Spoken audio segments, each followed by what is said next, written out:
Hay gente que se ha ido a Europa por razones, no sé, por buenas razones. Por ejemplo, una argentina que se llama, escuche bien, se llama Soledad Maradona. Y está en España. Soledad, Miriam Arancibia, Santiago Jiménez y Julio Rudman, te damos la bienvenida y te agradecemos este contacto. ¿Qué tal? Buenas tardes. Buenas tardes. ¿Cómo están? ¿Qué haces en España? Bueno, soy periodista y obtuve una beca para estudiar y trabajar acá por 6 meses, así que hasta agosto estoy aquí.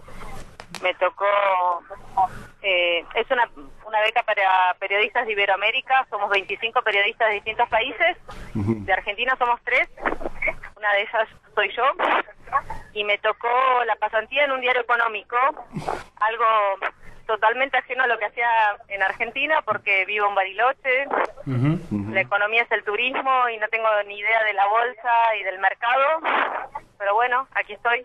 Y bueno, y te tocó además un tiempo en que lo económico en Europa y en particular en España tiene un peso muy fuerte. Entonces, bueno, aprovechamos tu generosidad para hablar con nosotros respecto de tu visión de esa situación. Sí, en realidad, bueno, es una etapa muy difícil según la visión de los españoles, la crisis que están viviendo, que para nosotros argentinos que hemos vivido crisis muy fuertes, por ejemplo la última del 2001, tal vez no llegamos a comprender demasiado cuál es la crisis que se vive en España porque no es una crisis social, no se ve la crisis en la calle, sigue existiendo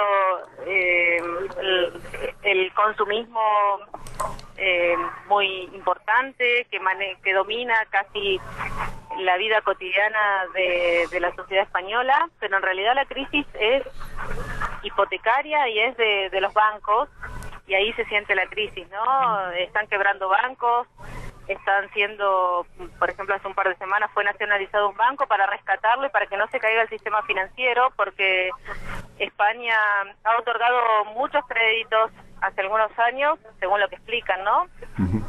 Y bueno, y ahora no los pueden cobrar y la gente está muy endeudada con los bancos y esa es la principal crisis. No es la crisis social que hemos vivido en Argentina, que la gente se queda sin trabajo y se queda sin dinero para poder comer. Aquí no es así, es un estado de bienestar que durante 2 años el Estado, si uno sigue desocupado, le paga, no es un sueldo, es una especie de aporte de lo que ha trabajado, un proporcional, y que en muchos casos es mucho más alto de lo que uno puede cobrar como un salario mínimo. Entonces, mucha gente a veces decide dejar de trabajar para cobrar ese subsidio que le llaman el paro, claro, durante 2 años, porque es mucho más alto que un sueldo. Soledad, buenas tardes. Bueno, aquí, sí, allá también debe ser. No, buenas noches allá. Ah, claro. Bueno, buenas tardes. Soledad, hoy estuve leyendo diarios de España y en uno de ellos hablaba de los lugares que se le aconsejaba a los españoles que querían irse de España. Entre otros lugares estaba Brasil, Chile, Holanda, Alemania. ¿Cómo vos sentís que están viendo el tema de la migración, en realidad? Emigración. No, migración, ¿por qué? Por un lado, porque se ven obligados algunos a irse de España, y en el mismo sentido, cómo están analizando a los que han llegado a España durante este último tiempo, es decir, de africanos, sudamericanos, etcétera.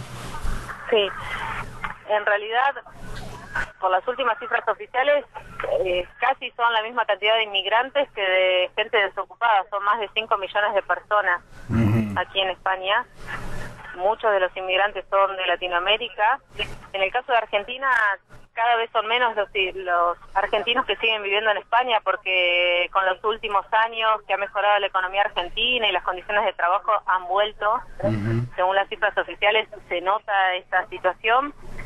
Y lo que reconocen los españoles es que los españoles profesionales que tienen algún título profesional tienen oportunidades de trabajo muy importantes en otros países y por eso se están yendo, principalmente en Alemania y en Francia, que son los lugares más cerca, y también reconocen que en algunos países de Latinoamérica se están generando oportunidades. La visión del español común o del español que está padeciendo la crisis o que la vive de alguna manera es que en América Latina está el futuro, al menos eso es lo que se ve diariamente en los diarios de aquí, es que allí están las inversiones, allí está el progreso, las economías mejoran en los países latinoamericanos y no en los países europeos que se están quedando, más allá de Alemania, que es el país más fuerte de Europa y que hace sentir su peso en la Unión Europea, pero en realidad ven a los países latinoamericanos como el futuro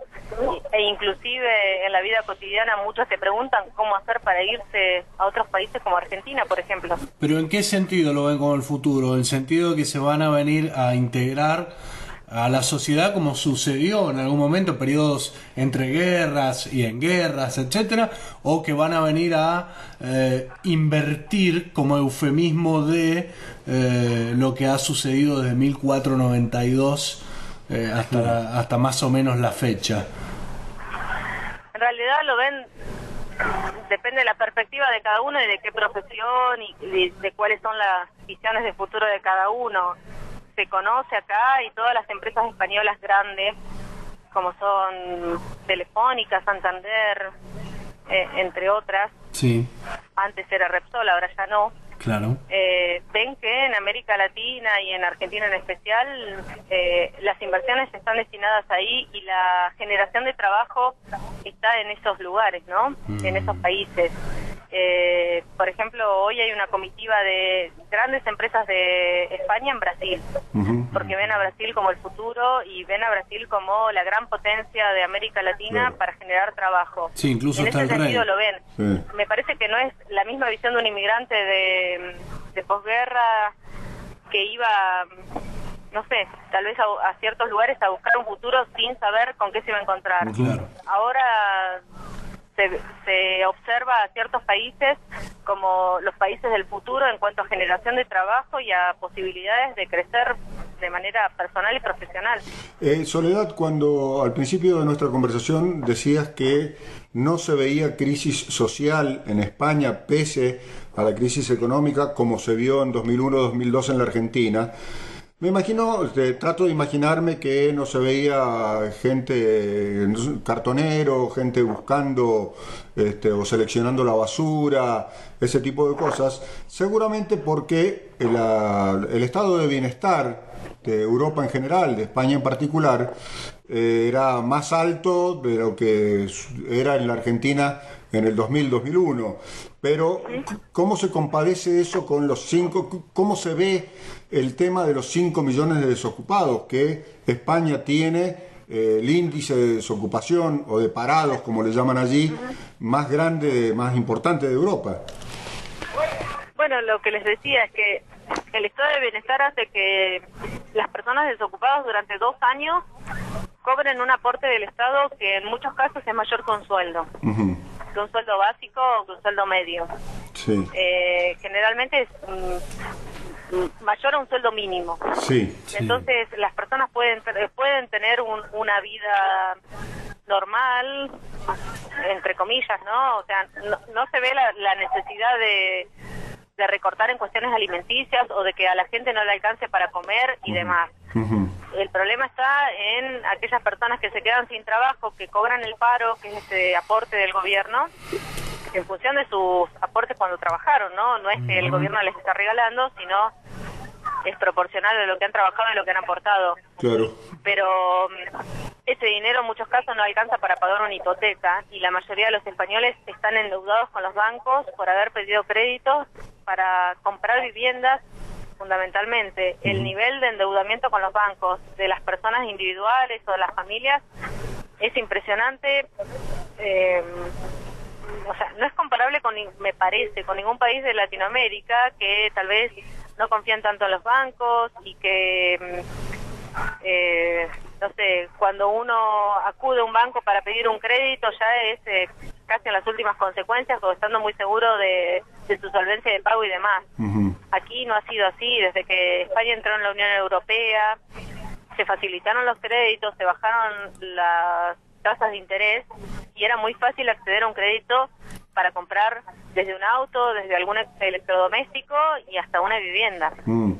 Entonces, digamos que la crisis en la calle no se ve por ese sentido y la gente sigue consumiendo de la misma manera, pero su problema es no poder pagar al banco, y eso se traduce también en que en algún momento el banco va a rematar su vivienda, los va a desalojar o alguna cuestión así.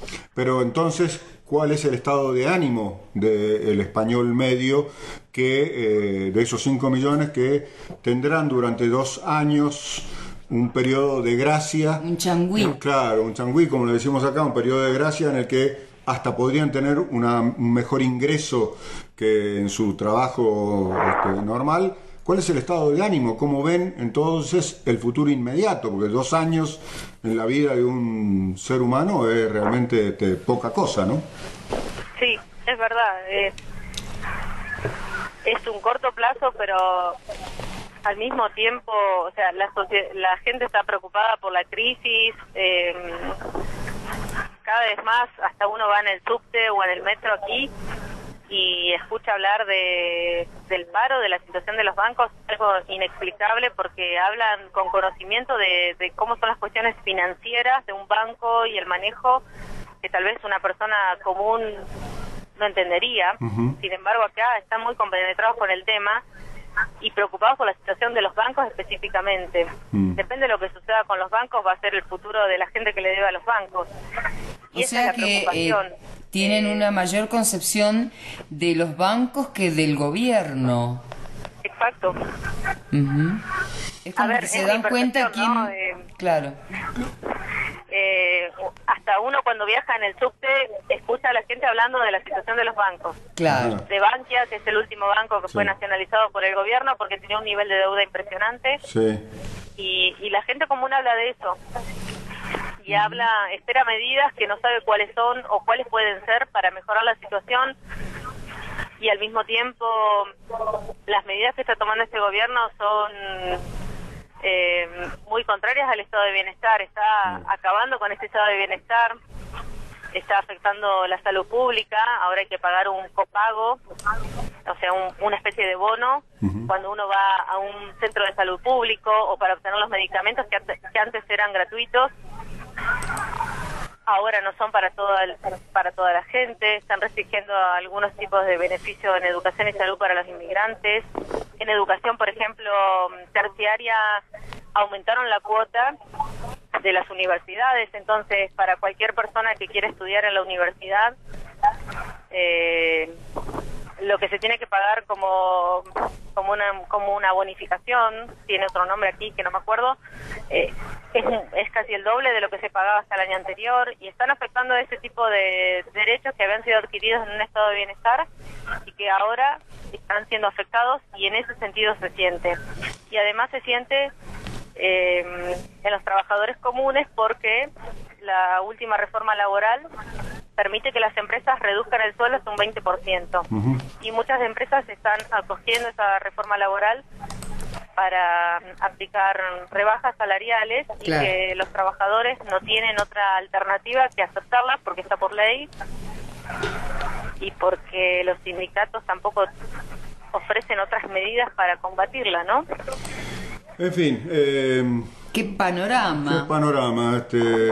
Es muy complejo, a ver, es muy difícil comparar un país con otro, ¿no? Sí, claro. Porque no son las mismas realidades. Lo que puedo ver como Argentina y como lo que viví en el 2001 y lo que estoy viendo ahora es que la crisis social no se nota, que están recortando sueldos, pero tampoco la gente hace algo por protestar y reclamar por esta situación.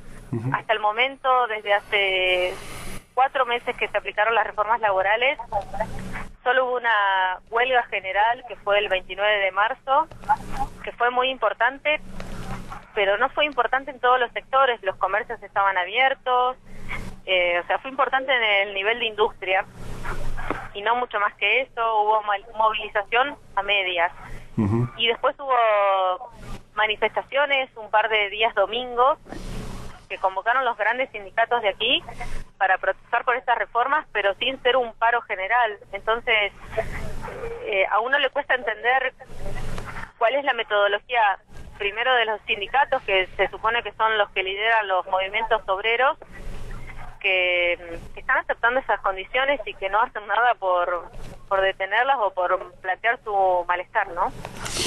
En fin, me pregunto si saben que el 17 de junio hay elecciones en Grecia y si conocen la experiencia de Islandia, que es un país chiquitito, pero que pasó por esta misma situación. Pero bueno, me lo pregunto, no sé si te lo pregunto a vos, Soledad, no sé si... Seguro que saben. No sé si los españoles saben de esto. Los españoles se comparan, o al menos los medios españoles se comparan mucho con Grecia. Hablan de llegar a Grecia o España será rescatado como Grecia o no. Eso está todo el tiempo en los diarios. En el último tiempo están hablando muchísimo de la prima de riesgo, que es nuestro riesgo país, que para ellos es altísimo y es de, no sé, 540 puntos era hoy, creo, y era un récord y era algo asombroso. Pero me parece que es un sector solamente el que está pensando en esa situación. Uh-huh. Un sector que está muy vinculado con la economía y que sigue de cerca estos movimientos. Aparte, el riesgo país es una mentira, porque sí, es un invento. Es de un país que está en riesgo, que es Estados Unidos. En fin, cuando yo me refería, perdón, Soledad, ya se nos va el programa, pero cuando yo me refería a Grecia, me refería que el 17 de junio existe una muy seria posibilidad que las elecciones en Grecia las gane un grupo de izquierda, el Syriza, y que rompa con esta lógica de ajustar en salud, ajustar en educación. Bueno, ya se vio eso con Francia, ¿no? Sí. Cuando ganó Hollande, sí, que es del Partido Socialista. Aquí se vio y se marcó mucho en los medios de prensa esa contraposición con Angela Merkel, uh-huh, la alemana que maneja la Unión Europea, ¿no? Y quién le iba a hacer contrapeso, y día a día se marcan las diferencias entre Hollande y Merkel, porque hasta el momento Alemania y Francia manejaban las cuestiones políticas y las medidas que debían tomar los países europeos, y ahora al haber tantas diferencias entre ellos, están las expectativas de cómo puede surgir y avanzar el poder del presidente de Francia en estas decisiones. A nivel sociedad, según las encuestas y demás, el ajuste que está aplicado por el gobierno español de Mariano Rajoy, o sea, está mal visto el ajuste que está aplicado y las políticas que se aplican según lo que indica el gobierno alemán. Por eso había muchas expectativas con las elecciones de Francia. Uh-huh. Francia para la Unión Europea es un país muy, muy importante. Y en el caso de Grecia, si sigue la misma tendencia, también va a sumar a esta sensación generalizada de que puede haber voces en contra de lo que decida Alemania y puede haber más peso a otro tipo de medidas políticas que se puedan aplicar en la Unión Europea que no sean el ajuste. Bueno, se nos fue el tiempo, te agradecemos muchísimo el testimonio y bueno, que lo pases bien, y es probable que te volvamos a contactar si hay alguna noticia importante. Bueno, muchas gracias, saludos. Gracias, la Chao, colega argentina de Bariloche, becada en España. Qué momento para ser becada, ¿eh? Soledad Maradona, yo creo que es un momento interesantísimo.